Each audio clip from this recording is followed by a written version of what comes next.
இந்தியாவிற்கு வேண்டுமானால் பாலகங்காதர திலகருடைய அந்த முழக்கம் புதிதாக இருந்திருக்கலாம். ஆனால் 5ஆம் நூற்றாண்டிலேயே உமர் ரலியல்லாஹு தஆலா அவர்கள் அந்த முழக்கத்தை முன்மொழிந்து விட்டார்கள். எகிப்தினுடைய ஆளுநராக அம்ர் இப்னு ஆஸ் ரலியல்லாஹு தஆலா அவர்களை நியமித்திருந்தார்கள்.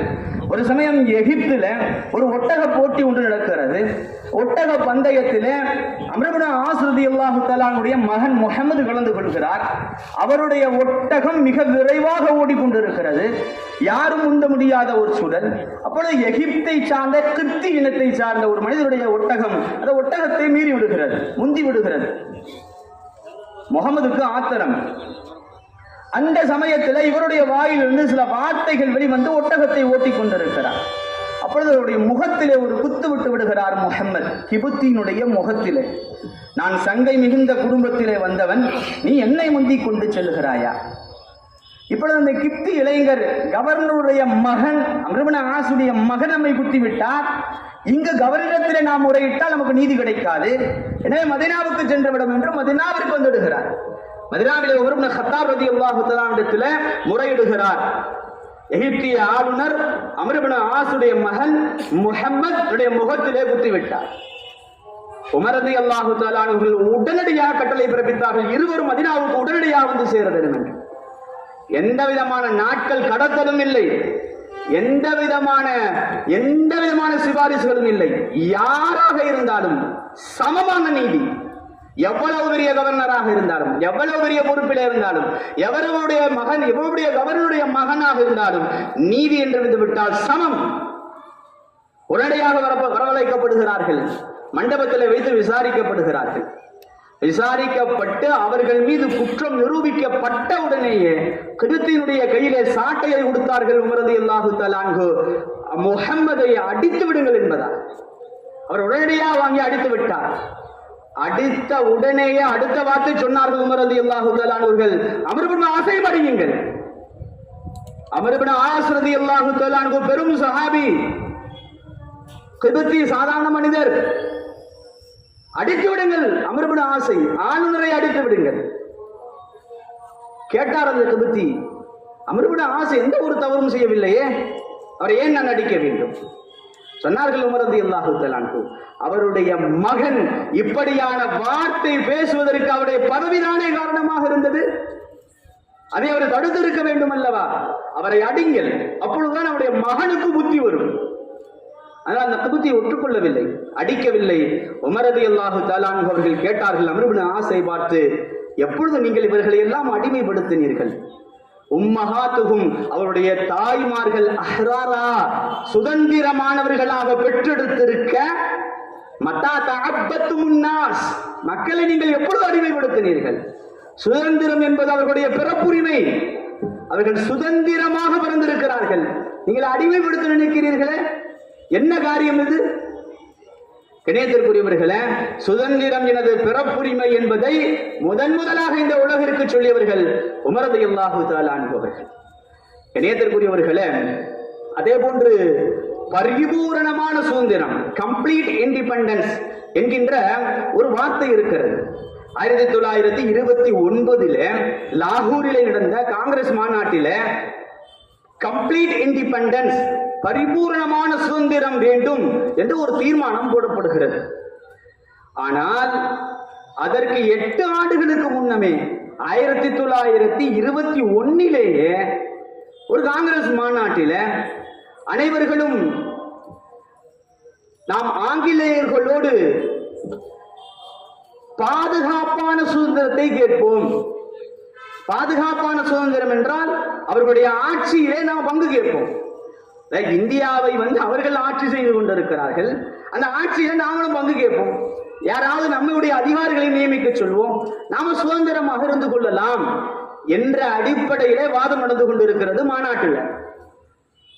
கணேசத்திற்குரியவர்களே, மாநாட்டிலே இருந்த மௌலானா ஹசரத் மொஹானி இந்த கருத்தை வன்மையாக கண்டித்தார்கள்.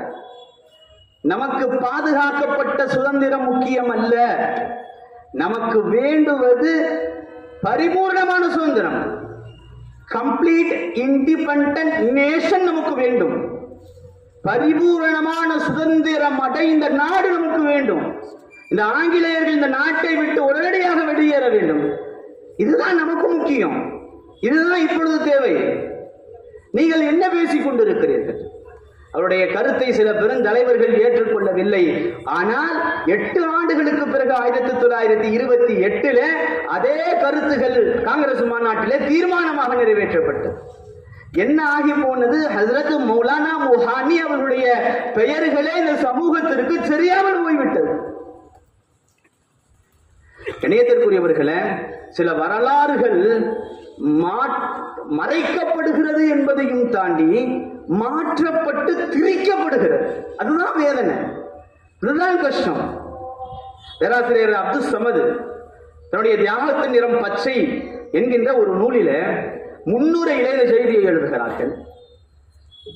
மதுரை காமராஜர் யூனிவர்சிட்டி, மனோன்மணியம் சுந்தரனார் யூனிவர்சிட்டி ஆகியவற்றினுடைய இளங்கலை வரலாறு படிக்கக்கூடியவர்கள், BA ஹிஸ்டரி படிக்கக்கூடியவர்கள் தன்னுடைய படிப்புகளுக்கு மேற்கோள்களாக சில புத்தகங்களை பார்ப்பார்கள். அப்படி ஒரு புத்தகம் இருக்கிறது, history of freedom struggle in India, இந்தியாவினுடைய சுதந்திர போராட்ட வரலாறு. வெங்கடேசன் என்கின்ற தமிழ் வரலாற்று ஆசிரியர் எழுதியது. அதை ஒரு சமயம் நான் படிக்க நேருகின்ற பொழுது 251வது பக்கத்திலிருந்து 253வது பக்கம் வரை உள்ள செய்திகள் என்னை பெரிதும் ஆச்சரியப்படுத்தியது. காரணம், அவர் மாப்பிள்ளை கிளர்ச்சியை பற்றி எழுதுகிறார். எப்படி எழுதுகிறார் தெரியுமா?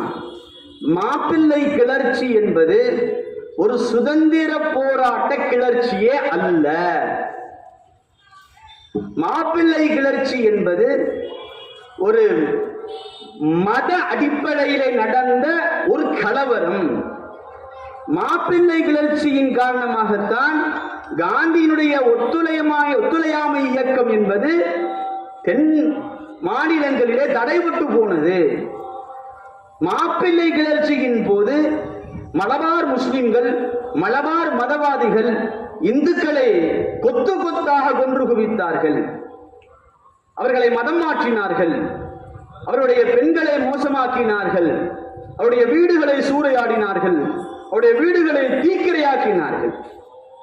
இவ்வளவும் ஒரு எழுதி வைத்த ஒன்று. சொல்லுகிறார் அப்துல் சமத், வரலாற்றிற்கு நேர்முரணான தகவல்கள், அத்தனையும் திருத்து எழுதப்பட்ட தகவல்கள். ஆங்கிலேயர்களுக்கு எதிராக தென் மாநிலங்களிலே நடந்த பெரும் கிளர்ச்சிக்கு இரத்த களரிக்கு சொந்தக்காரர்கள் மலபார் முஸ்லிம்கள், மாப்பிள்ளைமார்கள். இவர்களுடைய கிளர்ச்சியை தாங்கிக் கொள்ள முடியாமல் மாப்பிள்ளை கத்தி சட்டம், மாப்பிள்ளை அவுட்ரேஜ் சட்டம் என்று பல சட்டங்களை கொண்டு வந்து அவர்களை முடக்கினார்கள். ஏறத்தாழ 600 நபர்கள் ஒரு இடத்திலும் 500 நபர்கள் இன்னொரு இடத்திலும் கொலை செய்யப்பட்டார்கள் மாப்பிள்ளைமார்கள். திருவூரிலிருந்து கோயம்புத்தூருக்கு சரக்கு ரயிலிலே, காற்று புகாத சரக்குகள் வைக்கக்கூடிய ரயிலிலே 55 நபர்களை உள்ளே அடக்கி அத்துணை பேர்களை மூச்சு விட முடியாமல் மரணிக்க செய்தவர்கள் ஆங்கிலேயர்கள். இதெல்லாம் மாப்பிள்ளைமார்கள், மலபார் முஸ்லிம்களுடைய சேவைகள், தன்னுடைய உயிரை நீத்தவர்கள் இந்த தேசத்திற்காக. அவர்களுக்கு எதிரான, அவர்களை பற்றி அவதூறான, வரலாற்றுக்கு எதிரான இவ்வளவு அபாண்டமான கருத்துக்களை ஒரு புத்தகத்திலே, அதுவும் வரலாற்றை படிக்கக்கூடிய மாணவர்களுக்கு எப்படி சொல்லித்தர முடிகிறது? இதை யாரும் கண்டு கொள்ளவும் இல்லை, இதை யாரும் எதிர்க்கவும் இல்லை, இதை யாரும் மறுப்பு தெரிவிக்கவும் இல்லை என்பது ஆச்சரியமாக இருக்கிறது என்று அப்துல் சமத் அவர்கள் தன்னுடைய தியாகத்தின் நிறம் பச்சை என்கின்ற நூலிலே எழுதுகிறார். இணையத்திற்குரியவர்களே, எத்தனையோ இது போன்ற நிகழ்வுகள். சிராஜுத் தௌலா, நம்முடைய மாணவிகள் கூட வார்த்தைகளை பேசிவிட்டு கடந்து சென்றார்கள். வங்கத்து சிங்கம் சிராஜுத் தௌலா 1747 ஆங்கிலேயர்கள் வாணிப நோக்கத்தோடு கொஞ்சம் கொஞ்சமாக வங்கத்தின் வழியாகத்தான் உள்ளே நுழைகிறார்கள். அவருடைய நோக்கம் வாணிபம் அல்ல, நாட்டை பிடிப்பது என்பதை முதலிலே உணர்ந்தவர்கள் வங்கத்து சிங்கம் சிராஜுத் தௌலா. அதை உணர்ந்ததோடு மட்டுமல்லாது அவர்களை பெரிய அளவில் எதிர்க்கிறார்கள், கிளர்ச்சி செய்கிறார்கள். அந்த கிளர்ச்சி விளாசி போராக மாறுகிறது. அந்த போரிலே அவர்களை எதிர்க்க முடியாமல் கையை பிசைந்து கொண்டு நின்றார்கள் ஆங்கிலேயர்கள். எந்த அளவுக்கு என்றால் கடல் மார்க்கமாக பெரும் படையையும் நிறைய ஆயுதங்களையும் கொண்டு வந்து கல்கத்தா துறைமுகத்தின் வழியாக உள்ளே நுழைய இருக்கின்ற சமயத்தில் சிராஜுத்தௌலாவுக்கு இந்த தகவல் தெரிய வந்து துறைமுகத்திலேயே காத்து கிடந்தார்கள். ஆங்கிலேயர்கள் உள்ளே நுழைய முடியாமல் தயங்கி நின்று கொண்டிருந்த சமயத்திலே அந்த நிகழ்வு நடந்து விடுகிறது. ஆம், பெரும் மழை பெய்து சிராஜுத்தௌலாவுடைய வெடிப்பொருள்கள் எல்லாம் நாசமாகிவிட்டன. அது அவர்களுக்கு பயனாக மாறி சிராஜுத்தௌலாவினுடைய உடல் மீது ஏறிதான் வங்கத்திற்குள் நுழைந்து அவர்கள் தங்களுடைய ஆட்சியை அமைத்துக் கொண்டார்கள். ஆம், ஆங்கிலேயர்கள் முதலாக தன்னுடைய ஆட்சியை அமைத்தது வங்கத்தின் வழியாக உள்ளே நுழைந்தது. அதுவும் சிராஜுத்தௌலாவுடைய இரத்தத்தின் மீது என்பது கவனத்திலே கொள்ள வேண்டிய ஒன்று. இணையத்திற்குரியவர்களே, இன்னும் நீங்கள் முன்னால் செல்வீர்களே ஆனால் 1500களிலே நான் ஆரம்பத்தில் சொன்னேன் இல்லையா, கள்ளிக்கோட்டையை நோக்கி வந்து கொண்டிருந்த அந்த கப்பல், அதில் இருந்த பிள்ளைகள், அதில் இருந்த தாய்மார்கள், அதில் இருந்த வயது முதிர்ந்தவர்கள் அத்துணை பேர்களையும் இரக்கமில்லாமல் கொண்டு குவித்தார்கள். அவர்களுடைய கூக்குரல்களுடைய காதுகளுக்கு விழவில்லை. குழந்தைகள், பச்சிலன் குழந்தைகளை தாய்மாரிடமிருந்து கதற கதற விரித்து இழுத்து கடலில் வீசினார்கள். இவர்களுக்கெல்லாம் தலைவனாக தளபதியாக இருந்தது வாஸ்கோட காமா. வாஸ்கோட காமாவை எதிர்ப்பதற்கு துணிந்த முதல் மனிதர் குஞ்சாலி மரைக்காயர். குஞ்சாலி மரைக்காயரின் மூலமாக பெரும் சிரமத்திற்கும் பெரும் வேதனைக்கும் ஆளானார் வாஸ்கோட காமாவும் அவருடைய தளபதிகளும். 1500களிலேயே வாஸ்கோடா காமா போன்றவர்களை உள்ளே வரவிடாமல் தடுத்தவர்கள் இந்தியாவிற்குள்ளாக அரசு ரீதியாகவும் வியாபார ரீதியாகவும் குஞ்சாலி மரைக்காயர் போன்ற முஸ்லிம்கள். இதுவரை உலகத்திற்கு தெரியாதவர்கள், இந்தியர்களுக்கு தெரியாதவர்கள், அதிலும் இந்திய முஸ்லிம்களுக்கும் தெரியாதவர்களாக இருப்பது மிக ஆச்சரியமான ஒன்றாக இருக்கிறது. இணையத்திற்குரியவர்களே, வரலாற்றுகளை, இந்திய இஸ்லாமிய வரலாறுகளை சொல்லிக் கொண்டு வருகின்ற பொழுது மறக்க முடியாத ஒரு சிறுவன் இருக்கிறார். அவருடைய பெயர் ஹைரு முகமது. சிந்து மாகாணத்துடைய மட்லி நகரம் என்கின்ற ஒரு பகுதி. பெரும் பேச்சு ஒன்று நடந்து கொண்டிருக்கிறது. ஆங்கிலேயர்களுக்கு எதிரான சுதந்திரத்தை தட்டி எழுப்பக்கூடிய உணர்வுகளை தட்டி எழுப்பக்கூடிய பேச்சு. யார் என்று பார்த்தால் 11 வயதுடைய ஹைரு முகமது என்கின்ற சிறுவன். ஆங்கிலேயர்களுக்கு தகவல் சென்று அவரை கோர்ட்டிற்கு அழைத்து செல்கிறார்கள். கோர்ட்டு கூண்டிலே அவருடைய தலைமேலே தருகின்ற அளவுக்கு மிகச்சிறிய வயது. ஜட்ஜி நீதிபதிக்கு அவரை பார்த்து ஆச்சரியம், உன்னுடைய பெயர் என்ன என்று கேட்டார். அந்த சிறுவன் சொன்னான், ஆசாத், சுதந்திரம் என்பது என்னுடைய பெயர், விடுதலை என்பது என்னுடைய பெயர். உன்னுடைய தகப்பனாருடைய பெயர் என்ன? இஸ்லாம் என்னுடைய தகப்பனார். உன்னுடைய ஜாதி என்ன? ஒத்துழையாமை என்னுடைய ஜாதி. ஆங்கிலேயருடைய எந்த காரியத்திற்கும் ஒத்துழையாமல் இருப்பது என்னுடைய ஜாதி. உன்னுடைய தொழில் என்ன? ஆங்கிலேயர்களுக்கு எதிராக புரட்சியை தூண்டுவது என்னுடைய தொழில். உன்னுடைய பிணை யார்? என்னுடைய பிணை அல்லாஹ் ஒருவன். மன்னிப்பு கேட்பாயா? நான் ஏன் மன்னிப்பு கேட்க வேண்டும்? ஒரு இந்திய குடிமகனாக என்னுடைய காரியத்தை நான் செவ்வனே செய்திருக்கிறேன், நான் ஏன் மன்னிப்பு கேட்க வேண்டும்? அவருடைய இந்த வார்த்தைகள் நீதிபதிக்கு ஆத்திரத்தை வரவழைக்க அவரை சிறையிலே அடைக்க சொன்னார். இணையத்திற்குரியவர்களே, எத்துணை முஸ்லிம்கள், எத்துணை சிறுவர்கள், எத்தனை உலமாக்கள் இந்த சுதந்திரத்திற்காக தேவபந்து உலமாக்கள் ஆங்கிலத்தை கற்பது ஹராம் என்று ஃபத்வா விட்டார்கள். தேவபந்து உலமாக்கள் ஆங்கிலேயர்களுடைய நடை, உடை, பாவனை அத்தனையும் பின்பற்றுவது ஹராம் என்று ஃபத்வா கொடுத்தார்கள்.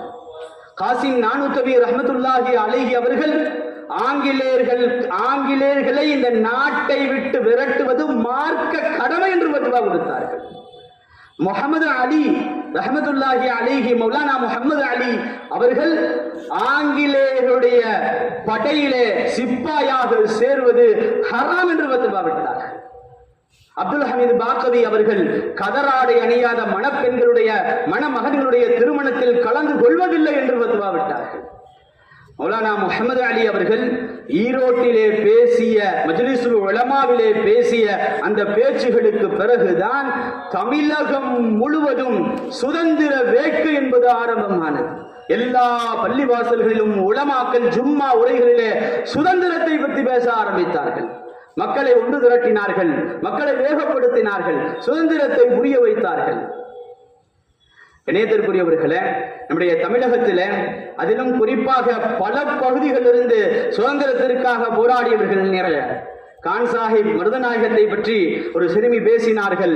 மருதநாயகத்தை பற்றி எனக்கு பேசவும் சொல்லி இருந்தார்கள்.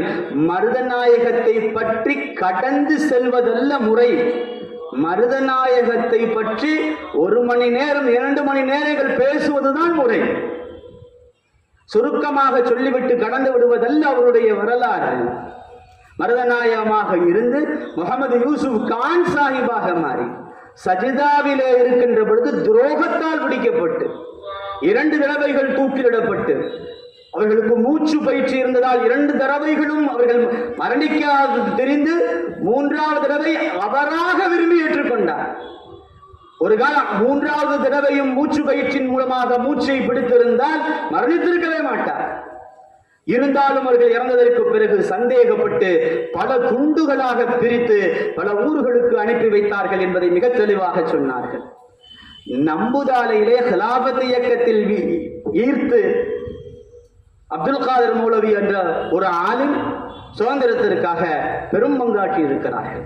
இணையத்திற்குரியவர்களே, சுதந்திர தின நிகழ்வை மௌலானா முஹம்மது அலி பற்றி பேசாமல் முடித்துவிட முடியாது. ஈரோட்டில் மஜ்லிஸுல் உலமாவுடைய 3வது மாநாட்டிற்கு மௌலானா முஹம்மது அலியை வரவேற்று பேசுகின்ற பொழுது ஈவேரா இப்படி சொன்னார்: காந்தியினுடைய ஜேப்பிற்குள் இந்தியா இருக்கிறது, முஹம்மது அலியுடைய ஜேப்பிற்குள் காந்தி இருக்கிறார். அந்த அளவு மௌலானா முஹம்மது அலி இந்தியாவுடைய சுதந்திரத்திற்கு மிக முக்கியமானவர். வட்டமேசை மாநாடு லண்டனில் நடக்கிறது. காந்தியோடு வட்டமேசை மாநாட்டிற்கு சென்றிருக்கிறார். உடல்நிலை சரியில்லாத சூழல்.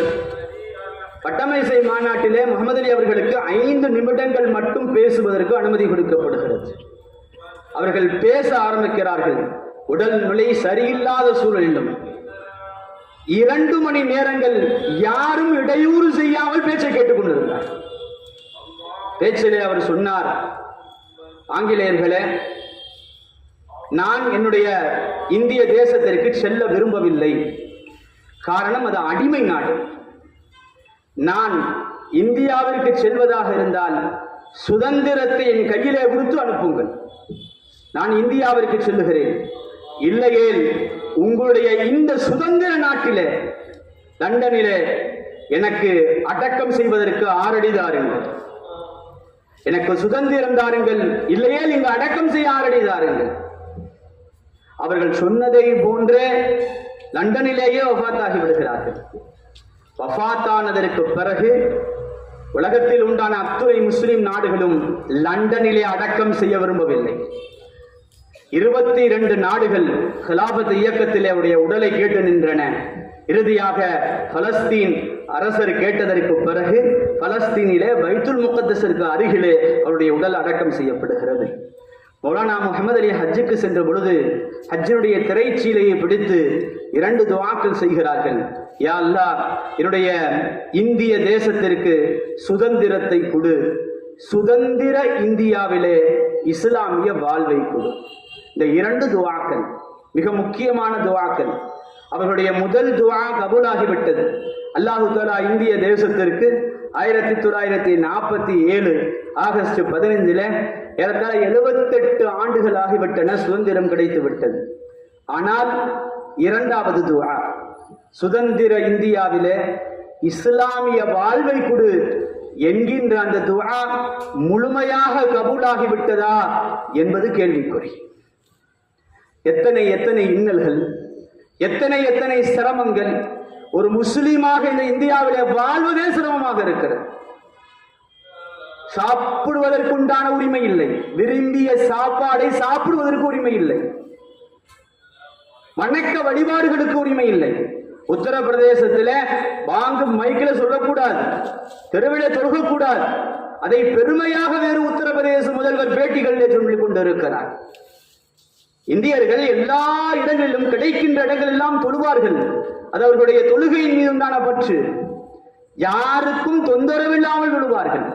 தொழுகையே தொந்தரவாக இருக்கிறது என்று பட்டியல் வேறு, பாங்கே தொந்தரவாக இருக்கிறது என்கின்ற பட்டியல் வேறு.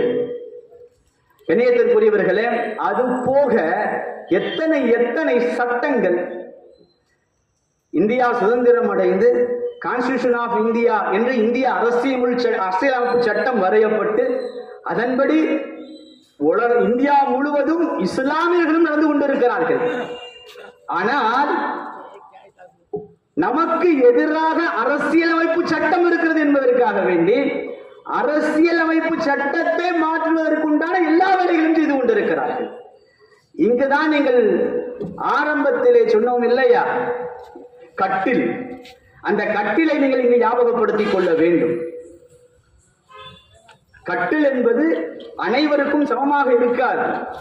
அப்படியான பொழுது என்ன செய்யலாம்? குரூர புத்தி உள்ளவர்கள் இப்படித்தான் யோசிப்பார்கள். கட்டிலை விட அகலமாக இருந்தால் காலை வெட்டி விட வேண்டும், குறைவாக இருந்தால் காலை நெய்த்து விட வேண்டும். அப்படியான ஒரு சூழல் தான் இந்தியாவிலே இருந்து கொண்டிருக்கிறது. வக்ஃப் வாரியத்திலே கை வைப்பது, முஸ்லிம் பர்சனல் லா என்று சொல்லப்படக்கூடிய முஸ்லிம் தனியார் சட்டத்திலே கை வைப்பது, பொது சிவில் சட்டத்தை எப்படியாவது கொண்டு வந்து விட வேண்டும் என்று பெரும் முயற்சி செய்து கொண்டிருப்பது, ஹிஜாபிலே கை வைப்பது, எத்தனை எத்தனை. இணையத்திற்குரியவர்களே, இந்தியாவிலே இஸ்லாமிய வாழ்வென்பது எத்துணை பெரிய கேள்விக்குறியாக இருக்கிறது என்பதுதான் நாம் யோசிக்க வேண்டிய விஷயம். இந்த நாளிலே 78வது சுதந்திர இந்த தினத்திலே நாம் 2 விஷயங்களை ஞாபகத்திலே வைக்க வேண்டும். ஒன்று, எப்பொழுதும் யா அல்லாஹ் இந்த சுதந்திர இந்தியாவிலே இஸ்லாமிய வாழ்வை சுதந்திரமாக வாழ்வதற்குண்டான ஒரு அமைப்பை தா என்கின்ற துஆ நம்முடைய வாய்களில் இருந்து கொண்டே இருக்க வேண்டும். என்று சொன்னால் காலம் செல்ல செல்ல சரியாகிவிடும் என்று நினைத்துக் கொண்டிருந்தால் காலம் செல்ல செல்ல இன்னும் தவறாகி கொண்டே போகிறது. சமீபத்துடைய வக்ஃப் வாரியத்துடைய சட்ட திருத்தங்கள் என்பது நமக்கு கண்முன்னே இருக்கக்கூடிய பெரும் உதாரணம். கண்ணியத்திற்குரியவர்களே, இப்படியே கடந்து போகுமானால் பங்களாதேஷ் என்கின்ற பெரும் உதாரணம் அவர்களுக்கு கண்முன்னால் இருக்கிறது. மக்களை மதித்து நடக்கின்ற வரைதான் மக்களை அமைதியாக்க முடியும், அமைதியாக இருந்து கொண்டிருப்பார்கள். மக்கள் கொதிக்க ஆரம்பித்து விடுவார்களே ஆனால் பங்களாதேஷுடைய நிலை இந்தியாவிலே வருவதற்கு வெகு காலம் ஆகாது என்பதையும் உணர்ந்து நம்முடைய குழந்தைகளுக்கு, குறிப்பாக இளைஞர்களுக்கு, இந்தியாவிற்காக ரத்தம் சிந்திய நம்முடைய சுதந்திர வீரர்கள், இணையத்திற்குரியவர்களே, சிராஜுத் தௌலா, மௌலானா முஹம்மது அலி என்கின்ற பெயர்களை எல்லாம் மனதிலே ஆழமாக பதிய வைக்க வேண்டும். எப்படி காந்தி, நேரு, சர்தார் வல்லபாய் பட்டேல் என்கின்ற பெயர்கள் எல்லாம் மனதிலே ஆழமாக பதிய வைக்கப்படுகிறதோ அதே போன்று குஞ்சாலி மரைக்காயர், சிராஜுத் தௌலா, மௌலானா முஹம்மது அலி, மௌலானா அஷ்ஃபகுல்லா கான் போன்ற பெயர்கள் எல்லாம் ஆழமாக அவர்களுடைய மனதிலே பதிய வைக்க வேண்டும். அப்பொழுதுதான் வரலாறு விரிந்த சமூகமாக, ஒரு சமூகத்தை அழிக்க முடியாத சமூகமாக, சொல்லுவார்கள் இல்லையா, வரலாறை அழித்து விட்டால் சமூகத்தை அழித்து விடலாம் என்று. அந்த வேலைகள் தான் நடந்து கொண்டிருக்கிறது. அல்லாஹ் பாதுகாக்க வேண்டும். இணையத்திற்குரியவர்களே, இந்த சுதந்திர தின விழா நிச்சயமாக அல்லாஹு தஆலாவுடைய பொருத்தத்திற்குரிய விழாவாகவும் நம்முடைய சமூக சமயத்தார்களுடத்திலே அன்பாகவும் பாசமாகவும் இருக்கக்கூடிய ஒரு நிகழ்வாகவும் அவர்களை நாம் மிக பாசத்தோடும் நேசத்தோடும் பார்த்து கொண்டிருக்கிறோம். ஆனால் நமக்கு மத்தியிலே பிரிவினை ஏற்படுத்த கூடியவர்கள் என்று சிலர் இருந்து பிரிவினை ஏற்படுத்தி கொண்டிருக்கிறார்கள். ஒரு காலம் நாம் மாற்று மத சகோதரர்களை சகோதரர்களாகவே நினைத்துக் கொண்டிருக்கிறோம், எதிரிகளாக நினைப்பது அல்ல. கண்ணியத்திற்குரியவர்களே, எதிரிகளாக நினைக்கும்படி சிலர் நினைத்துக் கொண்டிருக்கிறார்கள், அதற்கான வேலைகளை செய்து கொண்டிருக்கிறார்கள் என்பதையும் ஞாபகப்படுத்தி ஒற்றுமையோடு இந்த இந்திய தேசத்தை பாதுகாப்பதற்கு, இந்திய தேசம் மிகச்சிறந்த உலகத்திற்கு முன்னுதாரணமான தேசமாக மாறுவதற்கு நாம் முயற்சி செய்வோமாக. வாஹிர் தவானா அனில் அல்ஹம்துலில்லாஹி ரப்பில் ஆலமீன்.